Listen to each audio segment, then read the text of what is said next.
Where did I meet Wayne Gretzky?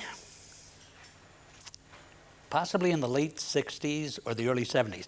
We had a photographer, Jim Mercer, who lived in Brantford, and he told me one day, he came in the office and he said, there's a kid in Brantford who scored over 100 goals in minor hockey. And he says, do you want to talk to him? I says, hey, it's got to be a story there somewhere. And he said, well, I know the father. He works at Bell Telephone. He said, I'll try to set it up. So Mercer came back a couple of days later and he said, look, you name the time, they'll be here. So we set up a taping time during the week in the evening, and Mercer brought these people in, Wayne Gretzky and his dad, Walter. And he walked into the studio, and I see this little skinny kid, 2 front teeth out. And I went over to him, and I introduced myself, said, how are you doing? He says, fine, sir. And that's one thing you remember. The kid was very polite. And we took him in, sat him on a stool like this. His feet were about 2 feet off the floor.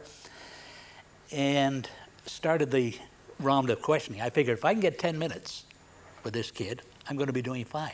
Well, he went through the whole 26 minutes. And he didn't have long answers, but he had a way about him that I kind of admired secrecy. And in this business, when you become cynical and skeptical, you look at people who are hotshots. At one time you say, they're not going to make it, and I hope they don't. But this kid, you said, whatever he does in hockey, he's going to be good. So after that, we followed him through to the minor hockey when he went to Toronto and lived with a family and played minor hockey there. Then he was drafted by the Sioux, and from that point on, we sort of kept closer tab with him, did some interviews with him, and then we got looking at some of the footage, and I thought, you know what? This was the first television interview that Wayne Gretzky did right here in Kitchener. Arnold Anderson did a lot of radio interviews with him. He was one of the first guys to talk to him on radio.